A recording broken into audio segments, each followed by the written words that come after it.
মাটিকে শোষণ করে 10 টাকা কেজি চাউল 40 টাকা হলো, 30 টাকা লিটার তেল 100 টাকা হলো, আর 2 লক্ষ টাকা কাঠা জমি 50 লক্ষ টাকা হলো, আর আপনার 20 টাকা কেজি রড 100 টাকা হলো, আর প্রত্যেকটা জিনিসই একবারে মানুষের আয়ত্তের বাইরে চলে গেল।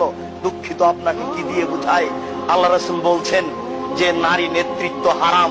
বাংলাদেশের মাটিতে যদি একজন মেয়ে মানুষ মেম্বার হয়, বাংলাদেশের মাটিতে যদি একজন মেয়ে মানুষ মেম্বার হয়, বাংলাদেশের মাটিতে যদি একজন মেয়ে মানুষ মেম্বার হয়, সারা দেশে গজব নাজেল হবে, সারা দেশে গজব নাজেল হবে, সারা দেশে গজব নাজেল হবে। বাংলাদেশ এমন একটা বোকা দেশ, এ দেশের বড় জন নারী, মেজ জন নারী, আরে সেজ জন নারী, 3 জন নারী। এদেশের গজব ঠেকানোর পথ কি হতে পারে? এদেশে গজব নাজেল হচ্ছে, এদেশে গজব নাজেল হচ্ছে, এদেশে গজব নাজেল হচ্ছে। এই 3 নম্বর শ্রেণীর যুবকরা না বুঝে এসব ছোটাছুটি করছে। গজব ঠেকানোর কোনো পথ নেই। এই মাটির উপরে পুরুষের বেঁচে থাকার সুযোগ নেই, তাদেরকে এখন মাটির নিচে যেতে হবে। নারী নেতৃত্ব কে মেনে নিয়ে কোনোদিন দেশে শান্তি আনা যায় না, এটা অসম্ভব হতে পারে না। আল্লাহ রাসূলকে অপমান করে, আল্লাহ রাসূলকে উপেক্ষা করে জাতির কল্যাণ চাওয়া যায় না।